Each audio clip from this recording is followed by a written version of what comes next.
Assalamualaikum warahmatullahi wabarakatuh. Halo, apa kabar semua?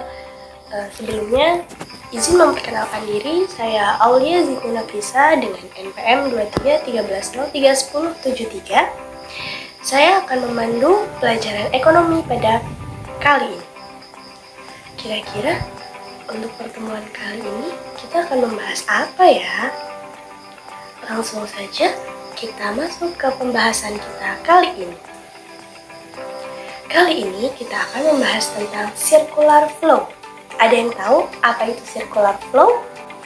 Definisi dari circular flow atau yang dalam bahasa Indonesia yakni siklus aliran pendapatan merupakan penggambaran bagaimana interaksi antara pelaku ekonomi satu dengan yang lainnya untuk mendapatkan penghasilan yang digunakan untuk pengeluaran guna memaksimalkan nilai kegunaan atau utility. Dapat kita lihat dari definisi, circular flow merupakan interaksi antara pelaku ekonomi satu dengan pelaku ekonomi lainnya.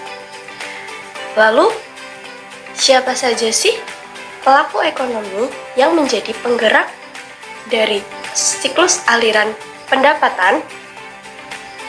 Pelaku ekonomi terbagi menjadi 3. Yang pertama, perekonomian 2 sektor, yang meliputi sektor rumah tangga dan sektor perusahaan atau swasta.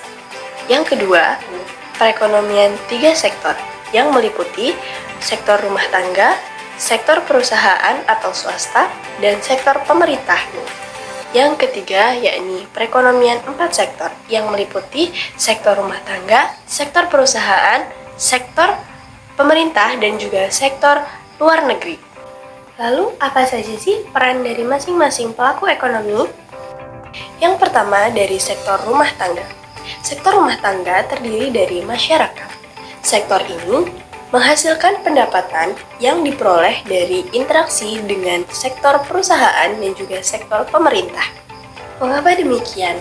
Dapat digambarkan dengan sektor rumah tangga yang membutuhkan suatu barang atau jasa yang diproduksi oleh suatu sektor perusahaan yang akan mengakibatkan penambahan pendapatan bagi sektor perusahaan. Yang kedua, sektor perusahaan. Sektor perusahaan barang atau jasa. Sektor ini mendapatkan pendapatan dari interaksi dengan sektor rumah tangga dan juga sektor pemerintah. Mengapa demikian? Adanya interaksi dengan sektor rumah tangga yakni dengan sektor perusahaan yang menyediakan barang atau jasa yang akan dibutuhkan oleh sektor rumah tangga dan juga sektor pemerintah. Selanjutnya, sektor pemerintah. Adanya pemerintah dalam circular flow, yakni sebagai penyedia barang pabrik. Dengan demikian, terjadi interaksi antara sektor pemerintah dengan sektor perusahaan. Selain itu, pemerintah mengeluarkan pendapatan dengan berinteraksi dengan sektor rumah tangga berupa pembayaran gaji dari pekerja ataupun PNS. Mengapa demikian? Pemerintah sebagai penyedia barang pabrik yang akan berinteraksi dengan sektor perusahaan. Karena pemerintah akan membutuhkan barang yang diproduksi oleh sektor perusahaan. Yang terakhir yakni sektor luar negeri. Adanya sektor luar negeri adalah sebagai pihak yang melakukan ekspor impor. Hal ini harus terus terjadi agar perekonomian dalam negeri terus terbuka atau open economy. Maka dari itu, perekonomian dalam negeri harus berinteraksi dengan sektor luar negeri untuk memenuhi kebutuhan. Mungkin cukup sekian pemaparan materi dari saya. Apabila terdapat kesalahan, saya mohon maaf. Saya akhiri. Wabillahi taufiq wal hidayah. Wassalamualaikum warahmatullahi wabarakatuh. See you!